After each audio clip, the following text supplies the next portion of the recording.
다 같이 사도신경 신앙고백함으로 기도에 시작하겠습니다.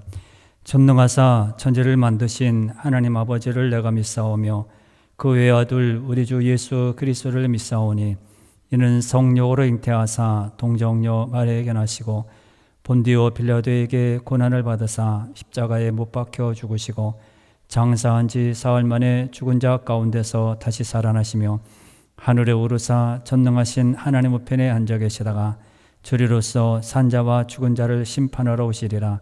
성령을 믿사오며 거룩한 공예와 성도가 서로 교통하는 것과 죄를 사하여 주시는 것과 몸이 다시 사는 것과 영원히 사는 것을 믿사옵나이다. 아멘. 171장 다 같이 부릅니다. 171장입니다.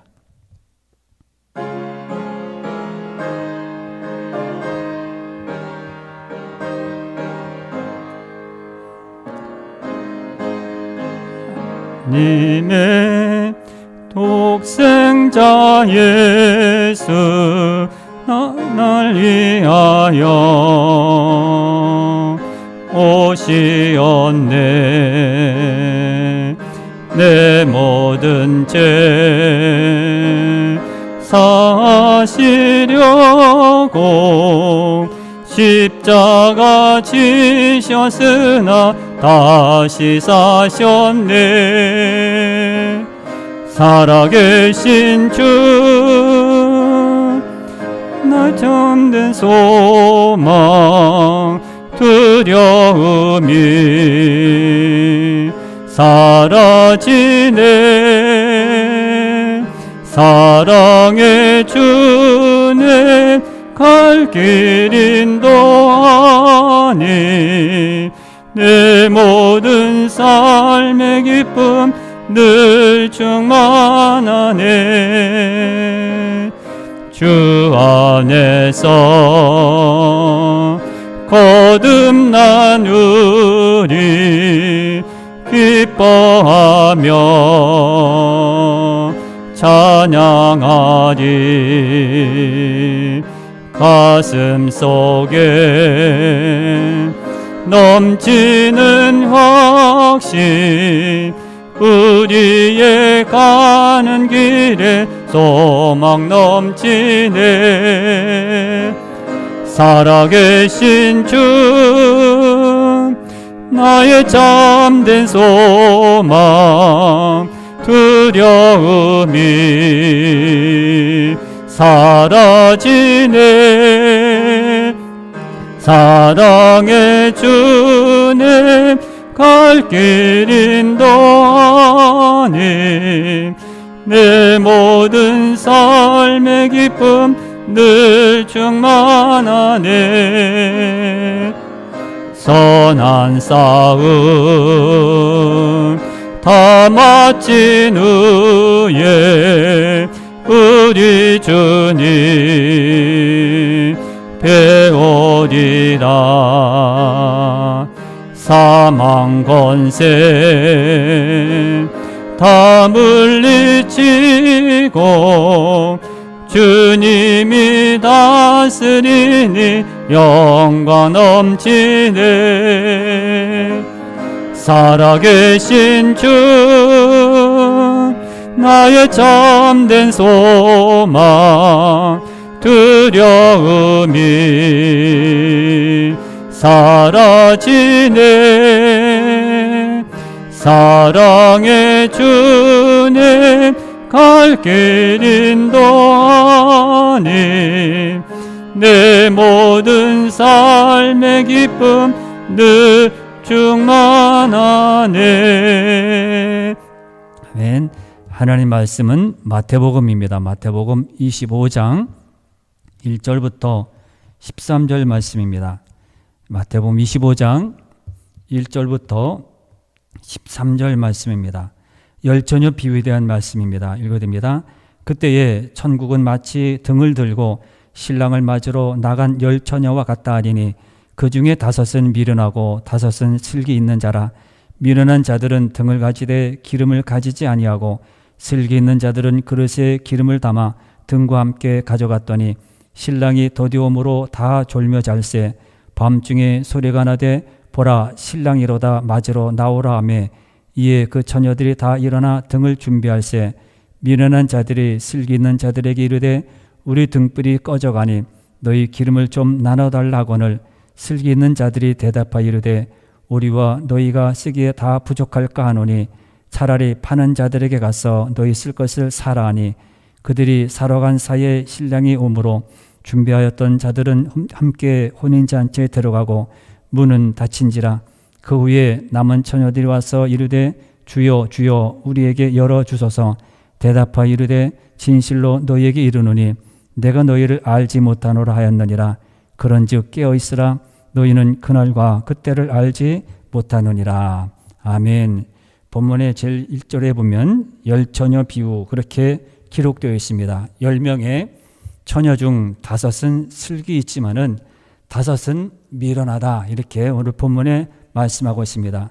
4절에서 보면 슬기 있는 자들은 그릇에 기름을 담아 등과 함께 가져갔다. 하지만 미련한 자들은 등을 가지되 기름을 가지지 아니었다 이렇게 기록되어 있습니다. 그런데 신랑이 생각보다 늦게 오게 되었습니다. 5절에 보면 똑같이 10명이 다 졸며 잘세 그랬습니다. 기다리며 한참 졸고 있는데 밤중에 신랑이 왔다는 소리가 들려왔습니다. 처녀들이 일어나 등을 준비했습니다. 8절에 보면 미련한 자들이 슬기 있는 자들에게 가서 우리 등불이 꺼져가니 너희 기름을 좀 나눠달라 그렇게 말을 합니다. 하지만 슬기 있는 자들과 이렇게 똑같이 이렇게 나눠 쓰기에는 부족했습니다. 9절에 보면 이렇게 말합니다. 우리와 너희가 쓰기에 다 부족할까 하노니 차라리 파는 자들에게 가서 너희 쓸 것을 사라 이렇게 말을 합니다. 하는 수 없이 미련한 자들은 기름을 사러 갔습니다. 그러는 동안에 신랑이 왔고 신랑이 온 다음에는 문이 닫혔습니다. 미련한 자들이 기름을 채워서 왔지만은 문이 다시 열리지를 않았다는 것입니다. 이 비유에서 우리는 많은 것을 생각하게 됩니다. 1절에 주님은 분명히 그때에 이렇게 말씀합니다. 마태복음 25장은 종말에 대한 말씀입니다. 예수님의 이 비유는 바로 오늘 우리들에게 하시는 말씀입니다. 그리고 종말을 살아가는 슬기, 종말을 어떻게 살아가야 되느냐 슬기에 대해서 말씀합니다. 그럼 우리가 현재를 살아가면서 가져야 될 그런 지혜, 이렇게 슬기로운 것은 무엇일까 생각을 해보겠습니다. 슬기롭다, 사람들이 지혜롭다고 하는 것은 미리 준비하는 것을 말합니다. 오늘 말씀을 보시면 슬기 있는 자들과 미련한 자들의 차이는 하나입니다. 둘 다 등을 가졌지만 여분의 기름을 준비한 것과 그렇지 않은 것의 차이입니다. 평상시라면 괜찮겠죠. 이 둘은 차이가 나지 않았을 것입니다. 신랑이 그렇게 더디 올 수도 없고 또 쓰던 등불이기 때문에 그냥 잔치를 즐기는 일에는 부족하지 않을 것입니다. 비유에 나오는 그런 미련한 자들이 아무것도 준비하지 않은 것 같지만은 그러지 않습니다. 그들도 쓸만한 그리고 이를 가지고 평상시에 쓰던 그런 기름을 가지고 있었습니다. 문제는 그렇게 생각하는 대로 자기들이 생각하는 대로 요쯤이면 되겠구나. 이때 신랑이 오겠지. 이만큼이면 잔치를 즐기는 일에 부족하지 않겠지. 그렇게 생각했던 것입니다. 그런데 신랑은 늦게 왔고요. 또 기름이 떨어졌습니다. 사람이 우리가 살아가면서 생각해 보는 것은 우리의 생각대로 우리 계획대로 이루어지지 않는다는 겁니다. 갑자기 무슨 일이 벌어지고 갑자기 어떤 일이 나타나게 되고 갑자기 툭 불어나서 넘어지게 되고 그런 것이 많습니다. 그러므로 그럴 때에 예상하지 못했을 때에 그것을 준비하는 사람 그리고 그냥 되겠지 뭐 이렇게 하는 사람 우리는 두 가지로 분류를 할 수 있습니다. 그러고 보면 미리 준비하는 사람 미리 내일 이렇게 돼서 이것도까지 준비하고 그렇지 않고 핑계를 대는 사람 두 종류의 사람을 우리는 볼 수 있습니다. 오늘 비유에서 미련하다는 5도 남들 하는 것만큼은 다 한 사람들입니다. 등을 가지고 있고 신랑이 오기 때문에 준비를 했습니다. 그들도 그렇게 핑계를 댈 수 있겠죠. 신랑이 이렇게 늦게 올지 어떻게 알았어? 그것까지 준비하는 것은 넘불이야. 우리는 이것은 여기까지만 하면 돼. 우리 할 만큼 했는데 어쩔 수 없는 일이 아니냐? 그렇게 항변할 수 있겠죠. 맞습니다. 그러나 항상 우리는 준비하는 자들이 되어야 합니다. 어느 시에 어떻게 일이 일어날지 모릅니다. 우리 계획대로 일어나는 것이 많지 않습니다. 여러분이 10사람 중에서 5만 뽑는다면 누구를 뽑겠습니까? 우리는 생각해 봐야 합니다. 준비하는 사람인지 아니면 나는 그냥 핑계만 대고 이유만 되는 그런 사람인지 우리는 생각을 해 봐야 합니다.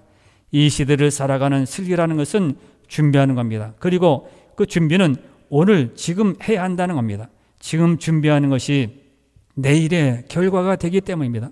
그래서 농부들을 비유를 할 때도 농부들은 땀을 흘리면서 여름에 열심히 불을 붓고 양분을 주고 물을 주게 됩니다. 그래야 가을이 되면 좋은 결과를 얻는 것처럼 지금 우리가 예배드리고 지금 믿음을 갖고 지금 기도하고 찬양하고 준비하는 것은 내일에 이렇게 아름다운 열매를 거두게 되는 것입니다.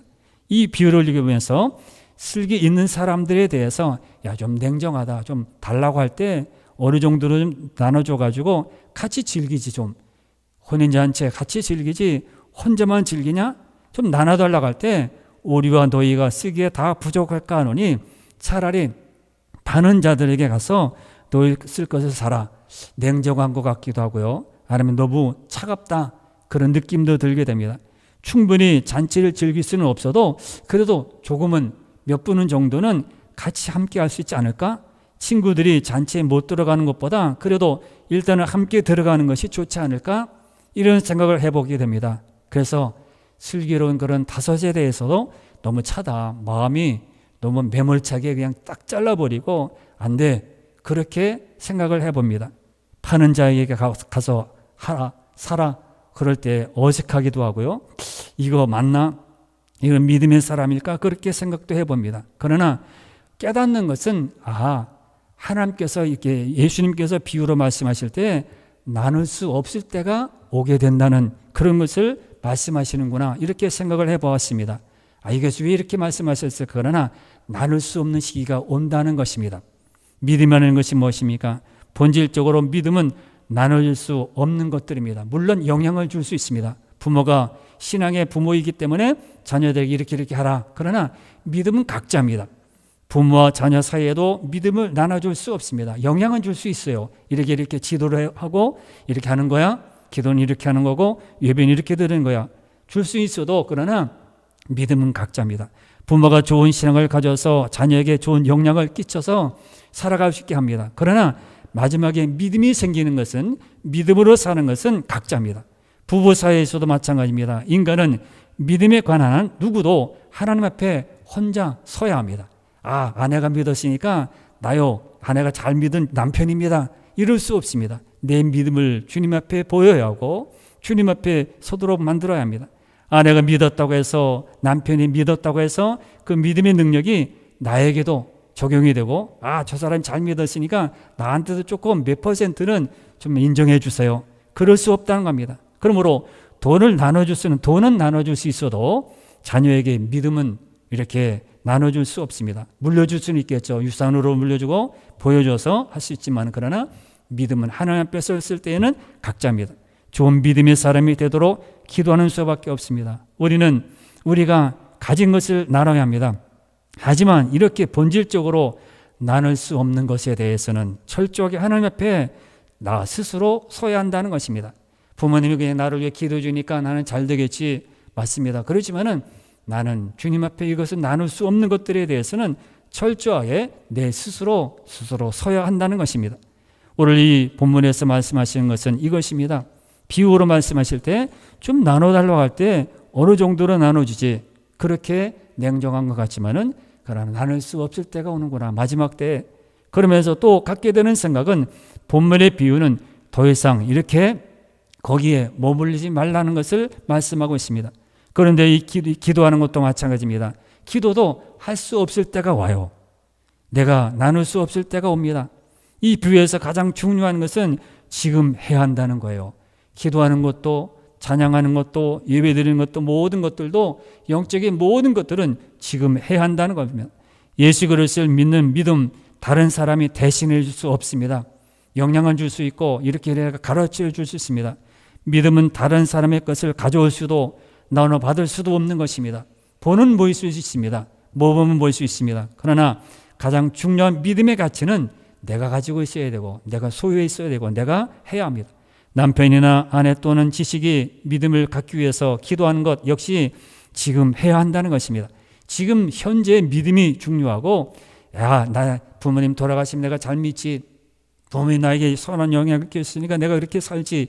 지금 현재 내가 그 믿음을 가지고 있어야 합니다. 지금 기도하지 않으면, 지금 믿지 않으면 아무 소용이 없다는 것입니다. 그것이 나중에 이렇게 찾을 수 없을 때가 온다는 겁니다.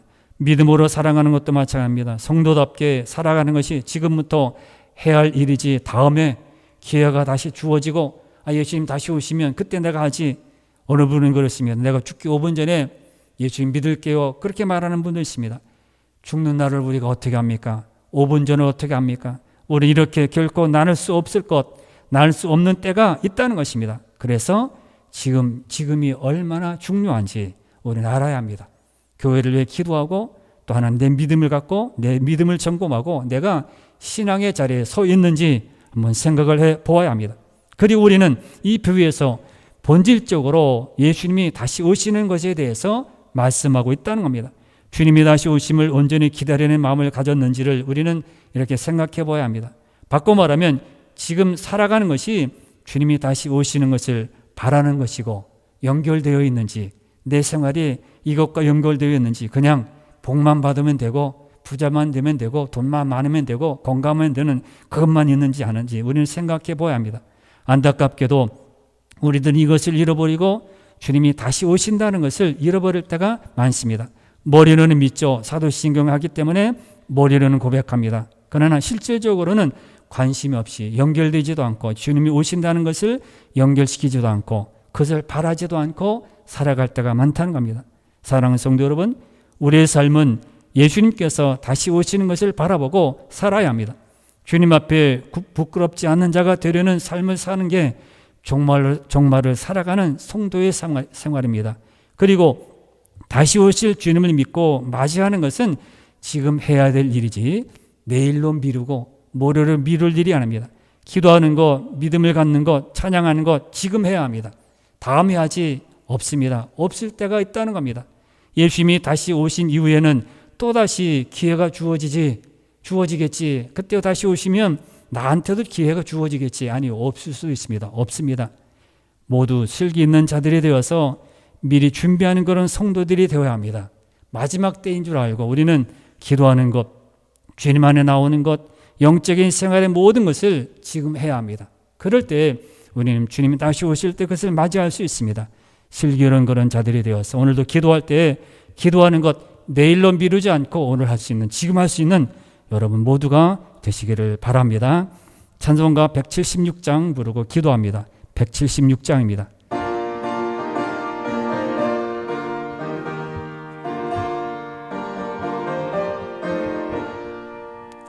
어느 때 다시 오실는지 아는 이가 없으니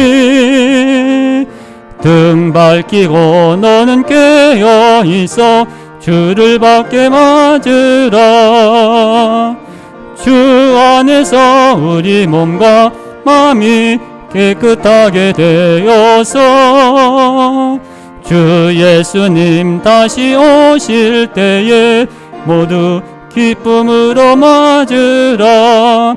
주 오늘에 다시 오신다면 부끄러움 없을까. 잘하였다 주님 칭찬하며 우리 맞아주실까. 주 안에서 우리 몸과 마음이 깨끗하게 되어서 주 예수님 다시 오실 때에 모두 기쁨으로 맞으라. 주 예수님 맡겨주신 일에 모두 충성 다했나. 내 마음속에 확신 넘칠 때에 영원한 식 얻겠네.